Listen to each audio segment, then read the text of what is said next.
Hola a todos. Dando continuidad a nuestro tema de estados financieros, pues hoy vamos a entrar más en profundidad en este tema, ¿ok? Vamos a ver unos ejemplos, unos paralelos que nos van a permitir tener una idea mucho más clara acerca de lo que son esos estados financieros, ¿ok? A manera de introducción, pues ustedes saben que con toda la implementación de las NIF, el tema en estados financieros pues ha golpeado muchísimo. Los nuevos requerimientos, pues bueno, los estados financieros, mediante esa representación estructurada como los conocemos, ¿ok? Deberán presentar razonablemente lo que es la situación financiera de una compañía, representar lo que es el desempeño financiero de la misma y representar los flujos de efectivo de esa empresa, ¿ok? Para representar de manera fiable los hechos económicos que las afectan, representados en las transacciones del día a día, en esos eventos a los que se ven abocadas cada día, eventos considérense como riesgos, ¿ok?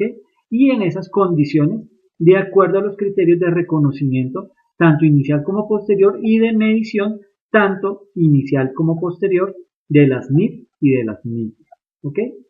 Dejando constancia de ese cumplimiento de esas normas internacionales a unas fechas determinadas como reflejo de su situación financiera y de los periodos comparados de su desempeño y resultado de esos flujos de efectivo, ¿okay? Así como en sus notas se dejarán declaraciones muy explícitas, muy claras, es decir, que sean fáciles de comprender por parte del lector y sin reserva acerca de las NIC y de las NIC que le sean aplicables. ¿Okay? Bueno, vamos a ver lo que es el conjunto completo de los estados financieros. Un conjunto completo de estados financieros debe incluir, como mínimo, los siguientes componentes. Si es para NIF plenas, debe contener, permítanme coloco aquí como algo de luz.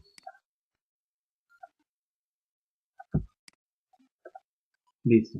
Para las NIF plenas, bueno, vamos a verlo el conjunto completo de estados financieros, tanto en NIF plenas como en NIF para pymes. Ahora aquí quiero ser claro y enfático en una cuestión, y es que las NIF plenas, si bien es cierto, aplican para las grandes empresas, las multinacionales y aquellas que cotizan en bolsa o captan dinero del público, también hay que ser conscientes que bajo las NIF para pymes, muchas grandes empresas caen en este grupo, en NIF para pymes, ¿ok? ¿Por qué? Porque sucede que muchas de esas grandes empresas pues no cotizan en bolsa o no se dedican a la captación de dinero del público, por ende no aplican a las plenas y sí deben aplicar a las pymes. Por eso es que nos vamos a centrar mucho en pymes, ¿ok? Las plenas pues no tienen tanto inconveniente, mal o bien ya pues son grandes empresas y tienen el músculo financiero para adquirir un buen sistema de información que les permita sacar adelante el tema. Las pymes pues tienen que hacer un gran esfuerzo para este sentido, ¿ok? Frente a NIF plenas, pues los estados financieros mínimos que debe presentar son un estado de situación financiera, un estado de resultados integral, un estado de cambios en el patrimonio, todos los cambios en el patrimonio, un estado en donde aparezcan reflejados los cambios en el patrimonio diferentes a los derivados de las transacciones con los propietarios, un estado de flujos de efectivo, unas notas incluyendo las políticas contables y las demás notas explicativas de información comparativa, ¿ok? Frente a las NIF para pymes, tenemos que los mínimos estados financieros que se deben presentar son un estado de situación financiera, un solo estado de resultados integral o dos estados complementarios, considerando un estado individual de resultados y un estado individual de resultado integral. Un estado de cambios en el patrimonio, un estado de flujos de efectivo y unas notas a los estados financieros. Notas que siempre deben ir en ambos estados, tanto para plenos como para pymes, ¿ok? Debe ser explicativo. Ahí aparecen no solamente las políticas contables con las cuales se armó esa contabilidad y esos estados financieros, sino también hace referencia a toda aquella información que se considera relevante para que la persona que esté leyendo el estado financiero lo pueda utilizar, ¿ok? Aquí en NIF para pymes aparece una nota, dice, puede existir fusión entre el estado de resultados con el de cambios en el patrimonio cuando no existan partidas de otro resultado integral, el cual se denominará estado de resultados y de ganancias acumuladas. ¿Ok?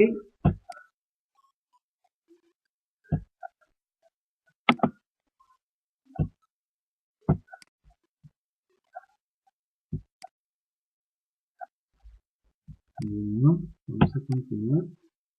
Ahora vamos a ver acerca del tema que se denomina y la partida doble, o sea, hasta dónde las NIF pueden llegar a afectar todo el tema de la partida doble, o sea, cómo se ve afectada la partida doble por la implementación de las NIF, ¿ok? Las particularidades especiales que traen las NIF es que aunque se seguirá utilizando el sistema de partida doble, sus composiciones matemáticas se deben adaptar a lo que se pacte en los contratos, a las liquidaciones a satisfacción del acreedor, a las especulaciones financieras, y entiéndase por especulaciones financieras esas variaciones en los precios de mercado o lo que conocemos como volatilidades, ¿sí? A eso hace referencia a las especulaciones financieras. Y esas similares rigiéndose fiablemente bajo la hipótesis de que imperará la esencia económica sobre la forma legal para tratar de lograr mayor transparencia en la presentación y notas de sus estados financieros, aunado en las condiciones de visionarios del riesgo que puedan afectar a una entidad en cuyas notas se deberá dejar los resultados de la administración del riesgo. ¿Okay?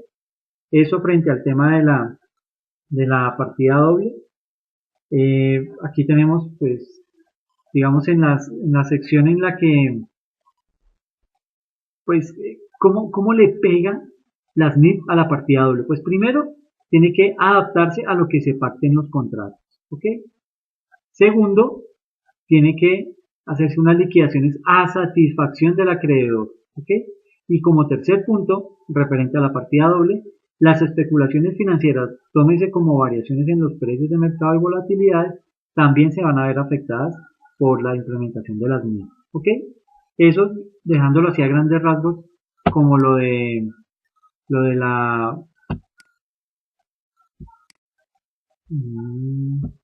como lo de la partida doble, cómo le afecta al, a las NIF, o cómo más bien las NIF afectan la partida doble. ¿Listo? Listo, ahora, ¿qué hay que tener en cuenta? Listo, ¿qué hay que tener en cuenta en el momento de implementar las NIF en nuestro sistema, en nuestra contabilidad? Pues tenemos lo siguiente. Primero, hay que tener en cuenta que, bueno, bajo estas premisas, digamos aquí se presentan lo que son los aspectos principales en la preparación y presentación de los estados financieros, separadamente en las denominadas NIF plenas, como también en las NIF para pymes en cuanto a su, primero, principales cambios que tiene la contabilidad denominada anteriormente principios de contabilidad generalmente aceptados. ¿Okay? Esos principios de contabilidad generalmente aceptados, pues era una norma que estaba cobijada en normas legales de un país de forma estática, ¿ok? Se quedó quieto, no maduró, no avanzó, ¿ok? Cuando ahora que los cambios, principalmente debido por los avances tecnológicos y por esa agilidad mental del hombre de negocios que de pronto es como inagotable, ¿no? Siempre está innovando, siempre está tratando de encontrar cosas nuevas, pues requiere adaptación de esos registros contables hacia esos avances, lo cual lo ha entendido lo cual lo han entendido los organismos mundiales de regulación contable como el IASB, la Junta de Normas Internacionales de Contabilidad o los US GAAP y las normas americanas, ¿ok? Entonces, básicamente, ¿qué viene a hacer las NIF? A suplir un estancamiento que sufrieron los principios de contabilidad generalmente aceptados, ¿ok? Eso viene a suplir las NIF. En segunda instancia, eh, digamos, haciendo un análisis de las 9 características generales de los estados financieros como son, digamos, la presentación razonable, como primer punto, como segundo punto, el cumplimiento, como tercer punto, la hipótesis de negocio en marcha, como cuarto punto, la base del devengo o lo que conocíamos anteriormente como esa contabilidad por causación, la materialidad o relevancia, la compensación, el periodo de reportes, la información comparativa y la consistencia o uniformidad de la presentación. Eso también es algo que vi que se gana con las mismas. En tercer punto, tenemos todo lo que hace referencia a las incertidumbres en la evaluación de la situación financiera. Las principales pautas que se han requerido para el análisis de las estimaciones y juicios por incertidumbres en la evaluación de la situación financiera de una entidad, su rendimiento y la determinación de los flujos de efectivo. ¿Okay? En cuarta instancia tenemos todo lo que tiene que ver con el análisis de riesgo. ¿Okay? El estudio de los diferentes riesgos, tanto cualitativos como cuantitativos, que podrían llegar a afectar a una entidad en la formulación de sus estados financieros. ¿Okay? En quinto lugar, lo que tiene que ver con la finalidad, presentación y componentes de los estados financieros. El estudio de esa finalidad, de la presentación y de los componentes de los distintos estados financieros en cuanto a su situación financiera y desempeño, como la de sus flujos de efectivo. Y en último lugar, tenemos el estudio de las diferentes revelaciones sobre políticas contables, factores claves de incertidumbres en estimaciones y otras informaciones a revelar dentro de las notas a los estados financieros. Es bien importante ese tema de las revelaciones, ¿ok? Es algo que ha generado de pronto algo de inquietud, algo de inconformismo por parte del sector contable, pero que a la larga, viéndolo bien, es bastante relevante y es bien importante, ¿ok? Para, para sacar adelante todo este tema de las NIF. Lo que pasa es que dio mucho que dar, dio mucho que hablar el tema de todo lo que eran las revelaciones. Al contador no le gusta escribir, ¿sí? Y mucho menos escribir justificándolo de su trabajo. Entonces, eso generó un poco de como de ampolla, pero si nos vamos hacia atrás vamos a encontrar que los principios contables los principios de contabilidad generalmente aceptados también contenían esas revelaciones, es decir, era una obligación de parte de los contadores o de la revisoría fiscal, de los que elaboran el estado financiero, de hacer esas revelaciones. Lo que pasa es que en la antigua contabilidad eso nunca se aplicó y se fue dejando de lado. ¿Okay? Bueno, frente al tema de los principales estándares aplicables a la presentación de estados financieros y sus notas, pues a continuación aparece ahí un cuadro con los diferentes estándares que ayudarán a hacer lo que es la presentación de estados financieros bajo NIC y bajo NIC. ¿Ok? Digamos, para entidades que tienen responsabilidad pública o NIF plenas versus las empresas que se rigen por la NIF para pymes. Entonces, en NIF plenas, la NIF número 1 hace referencia a la presentación de estados financieros. ¿Ok? La NIC número 7 hace referencia a los estados de flujo de efectivo. La NIC 1, la NIF 1 habla acerca de lo que es la adopción por primera vez de las NIF. La NIF 10 habla acerca de los estados financieros consolidados. La NIC 27 habla acerca de los estados financieros separados. La NIC 34 habla o hace énfasis a lo que es la información financiera intermedia y la NIF 3 a todo lo que tiene que ver con las combinaciones de negocios. ¿Listo?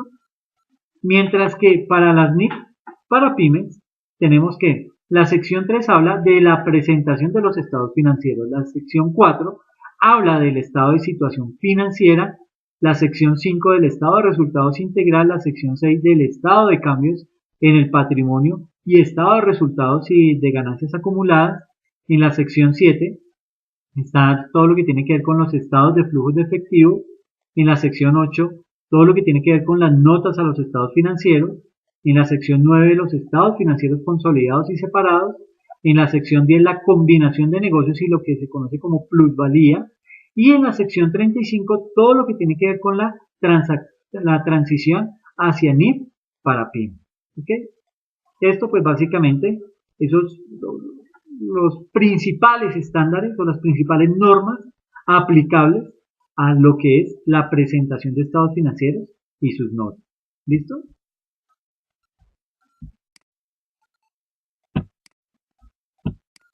Ok, vamos a hacer ahora lo que es un paralelo entre el decreto 2650, que era la antigua contabilidad, la que decía, o el reglamento, el decreto que hablaba acerca de cómo se deberían presentar los estados financieros bajo la antigua contabilidad y cómo es ahora que se deben presentar bajo NIF. ¿Ok? Entonces, por un lado tenemos el paralelo por el 2650 y por las NIF.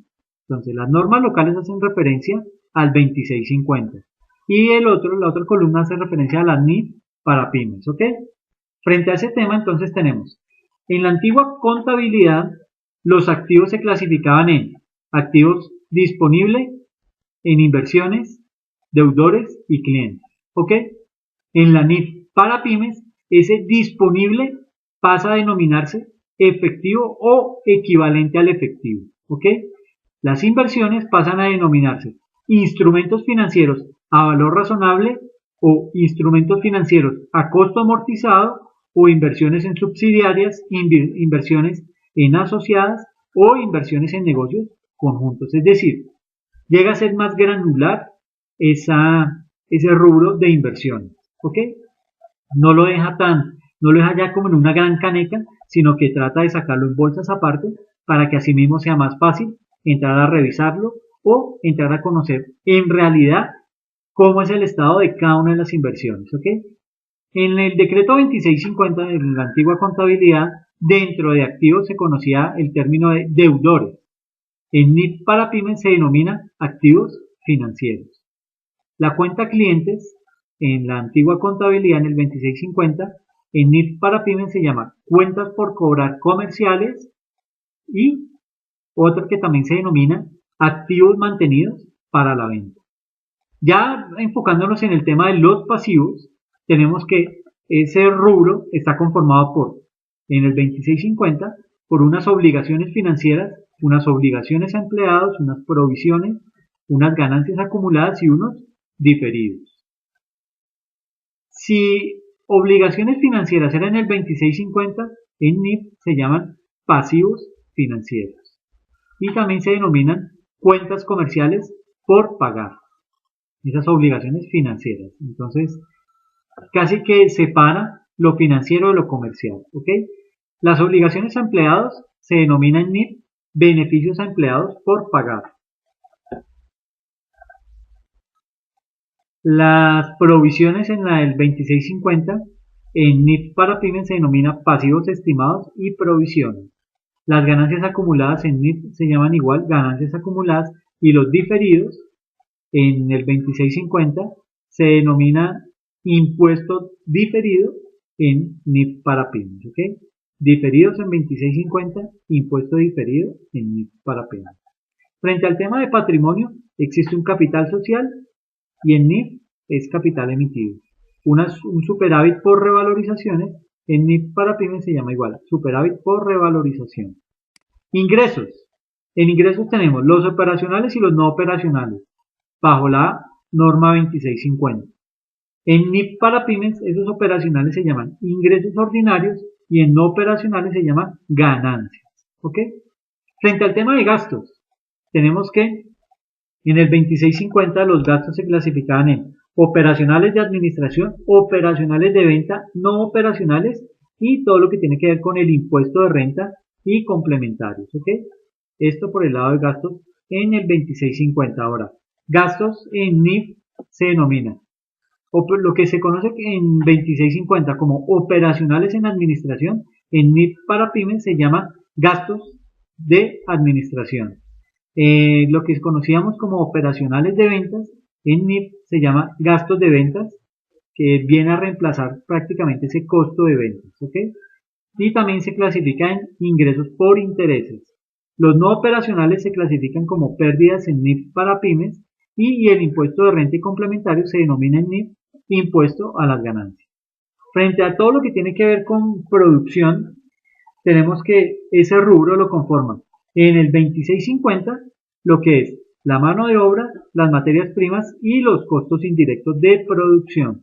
En NIF para pymes, mano de obra se denomina mano de obra, materias primas y costos indirectos de producción, costos indirectos de producción. ¿Ok?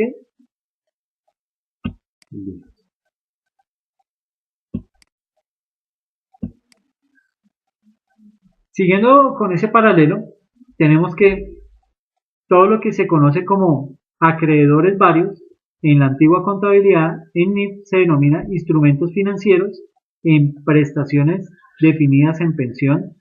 Todo lo que se conoce en la antigua contabilidad como de renta y complementarios en las NIF se conoce como instrumentos financieros para impuestos por pagar.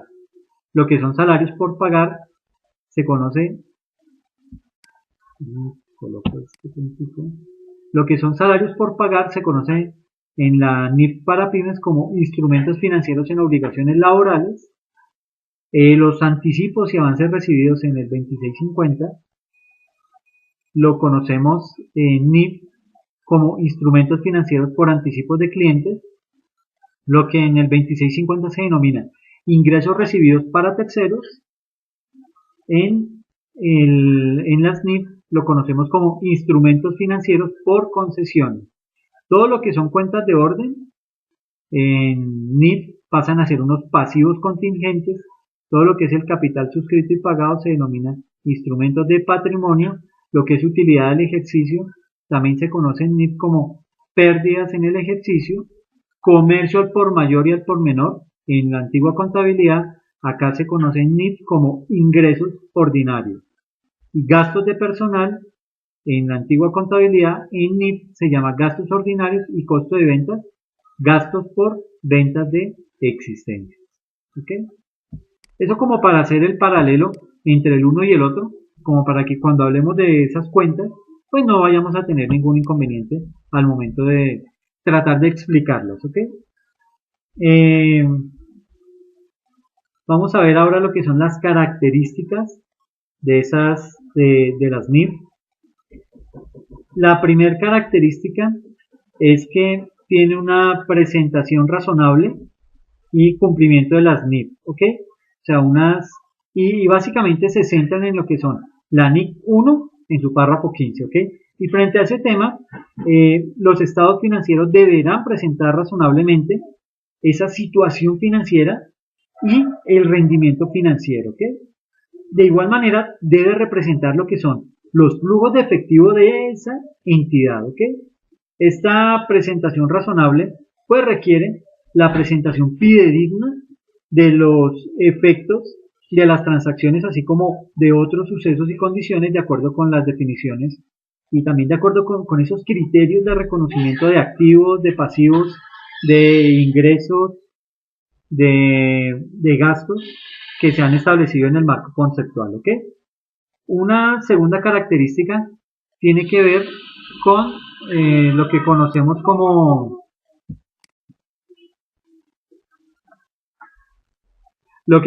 como hipótesis de negocio en marcha, que está enmarcada en lo que es la NIC 1, en su párrafo 25 y 26.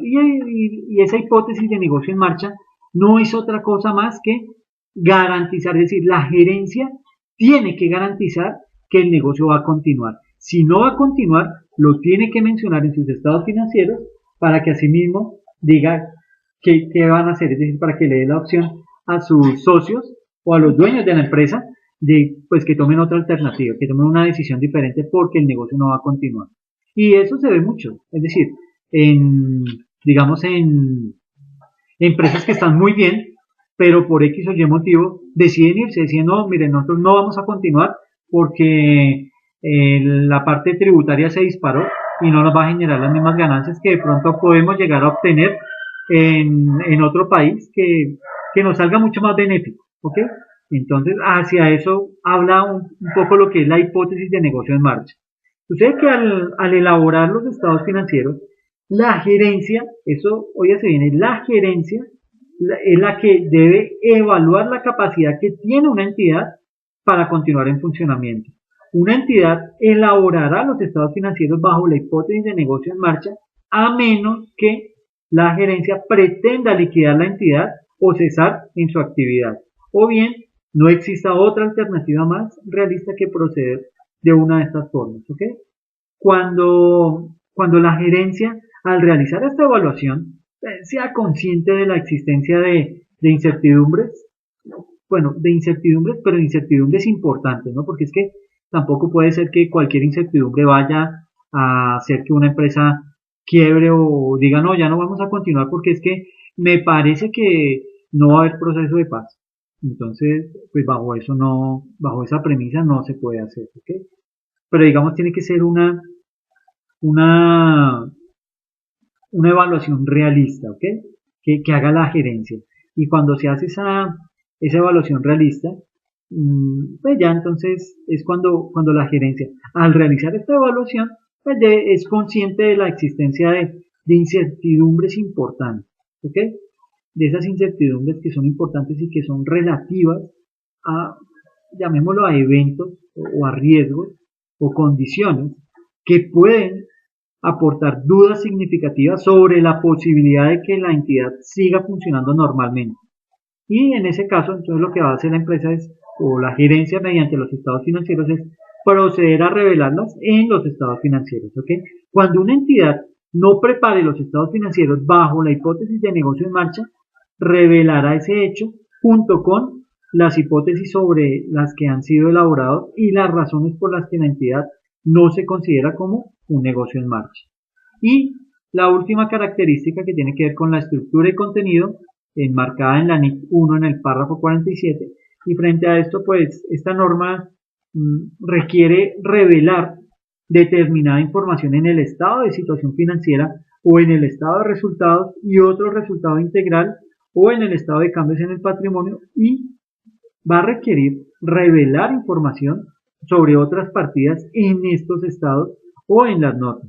¿Okay? La NIC 7, estado de flujos de efectivo, establece los requerimientos de presentación para la información sobre el flujo de efectivo. ¿Okay?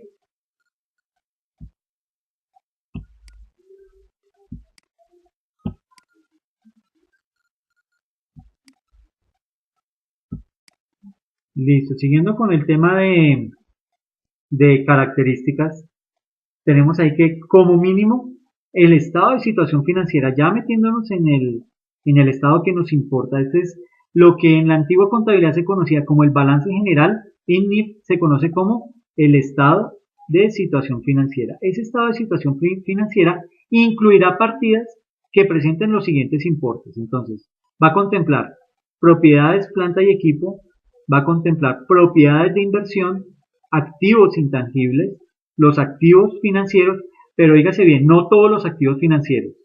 Aquí van los activos financieros excluidos los importes mencionados en el apartado 5, es decir, inversiones contabilizadas utilizando el método de la participación. En el punto 8, lo que se conoce como deudores comerciales y otras cuentas por cobrar.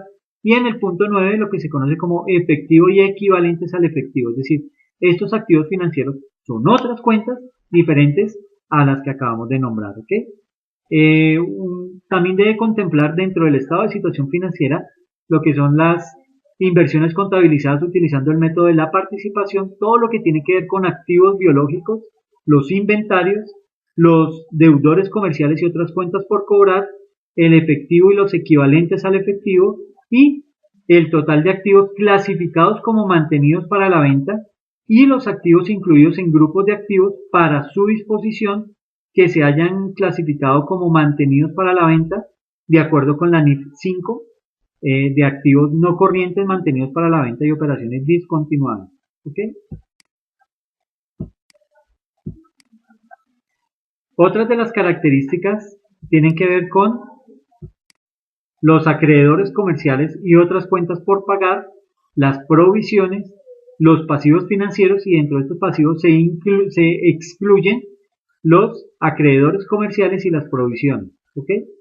Luego van los pasivos y activos por impuestos corrientes, según se definen en la NIC 12, denominada impuesto a las ganancias. También van los pasivos y activos por impuestos diferidos, según la NIC 12, los pasivos incluidos en los grupos de activos para su disposición, que han sido clasificados como mantenidos para la venta de acuerdo a la NIC 5, las participaciones no controladoras presentadas dentro del patrimonio y el capital emitido a reservas atribuibles a los propietarios de la controladora. ¿Ok? Esas son, digamos, eso es lo mínimo con lo que debe contar un estado de situación financiera bajo NIC. ¿Ok? Ahora, aquí vemos cómo está conformado lo que en la antigua contabilidad conocíamos como el balance general, cuál era su estructura. ¿Ok? Vamos a hacer un paralelo entre la estructura del balance general contra la estructura del estado financiero, del estado de situación financiera. Entonces, según el decreto 2649 y el 2650 del 93, el balance general lo conforman lo que es el activo, el pasivo y el patrimonio. Bajo activo, pues viene el disponible, y el disponible se divide en caja bancos, inversiones se divide o se clasifica en acciones, los deudores se clasifican como clientes, cuentas corrientes, cuentas por cobrar, anticipos y avances, etcétera, etcétera. Todo este grupo son de deudores. Luego viene todo el tema de inventarios, y en inventarios sí hay que hacer énfasis en cada uno de esos aspectos para poder saber, bueno, así se hacía en la contabilidad anterior. Se discriminaba todo lo que eran materias primas, producto en proceso, obras en construcción, contratos en ejecución, cultivos en desarrollo, plantaciones agrícolas, productos terminados, mercancías no fabricadas, bienes raíces para la venta, semovientes, materiales, envases, empaques, inventarios en tránsito y provisiones. ¿Ok? Entonces ya van ahí el disponible, las inversiones, los deudores y los inventarios. Viene un quinto grupo que se conoce como diferidos. ¿Ok? Y este gran grupo es lo que se conoce como el activo corriente. ¿Ok? Este es activo corriente. Luego viene lo que es todo el tema de las inversiones, pero ya en acciones, certificados, otras inversiones y provisiones, los deudores clasificados en clientes, cuentas por cobrar, provisiones, todo lo de propiedades, planta y equipo, clasificado en terrenos, construcciones en curso, maquinaria y equipos en montaje, construcciones y edificaciones, maquinaria y equipo de oficina, equipo de computación, equipo médico, flota y equipo de transporte, etcétera, etcétera. Todo eso haciendo referencia a lo que es el activo. Y ya frente al tema de intangibles, nos encontramos con el crédito mercantil, las marcas, las patentes, las concesiones y franquicias, los derechos y la depreciación o amortización acumulada, cada una pues reflejando sus montos. Luego viene todo el tema de diferidos, ahí aparecen los cargos diferidos, los otros activos como bienes de arte y cultura, y las valorizaciones. Valorizaciones que se pueden dar por inversiones en propiedades, planta y equipo y de otros activos. Todo esto da el activo. ¿Ok? Esto era el balance general, la contabilidad antigua. ¿Ok? Luego viene el pasivo, un pasivo clasificado en grandes rubros. El primero de ellos, obligaciones financieras. Ahí aparecen lo que son los bancos nacionales, luego proveedores como nacionales y del exterior. Aparecen las cuentas por pagar, subclasificadas en costos y gastos por pagar, dividendos o participaciones por pagar, retención en la fuente, impuesto a las ventas retenido, acreedores varios, etc. Luego vienen lo que son los impuestos, gravámenes y tasas, y ahí hace referencia al impuesto de renta y complementarios, al impuesto sobre las ventas por pagar, al impuesto de industria y comercio y al de renta para la equidad CRE. Luego vienen las obligaciones laborales, cesantías consolidadas, intereses, vacaciones consolidadas. Luego viene todo lo que son los pasivos estimados y provisiones y los diferidos. ¿Ok? Y luego ya viene lo que son los pasivos corrientes, clasificados en obligaciones financieras, en bancos nacionales, cuentas por pagar, subclasificados en deudas con accionistas o socios, pasivos estimados y provisiones como subcuenta para contingencias y unos diferidos. Esto da el pasivo, esto suma o así se clasifica todo el pasivo en lo que era el antiguo balance general. ¿Okay? Y luego por último viene el patrimonio, un patrimonio clasificado en capital social, en superávit de capital, en reservas, en revalorización del patrimonio, en unos resultados del ejercicio, en resultados de ejercicios anteriores, en superávit por valorizaciones y un total de patrimonio. Esa era la estructura del decreto 2649. Ya bajo la NIF, el estado financiero ya no se llama balance general, sino se llama estado de situación financiera, ¿ok? Y ese estado de situación financiera viene clasificado de la siguiente manera. Tiene también un activo, bueno, se clasifica también en activo, pasivo y el patrimonio. Dentro de esto el activo, pues tiene su activo circulante y se subdivide en el efectivo y equivalente en efectivo, en las cuentas por cobrar, en los inventarios, en los pagos en los pagos anticipados. Luego viene lo que es el mobiliario y equipo. Luego viene ya ahí pues entramos a lo que es el pasivo, un pasivo a corto plazo y un pasivo a largo plazo. Pasivo a corto plazo conformado por unos préstamos de instituciones financieras, unas cuentas y gastos acumulados por pagar y unos impuestos a la utilidad por pagar. Luego viene todo lo que hace referencia al capital contable, en donde se subdivide en capital social, utilidades retenidas, una utilidad neta del ejercicio y un total capital contable. Esa es la manera en que se elabora un estado de situación financiera bajo un IF. Ahora, no quiere decir que estas son las únicas cuentas, ¿no? Este es un ejemplo que solamente tenía esos rubros, pero puede tener muchísimas más cuentas. O sea que esto no es definitivo ni mucho menos. Es simplemente un ejemplo para que ustedes lo tomen como guía y se puedan basar sobre él, ¿ok? Bueno, vamos a dejar por ahí en el momento. Ya continuamos con la segunda parte del video, ¿ok?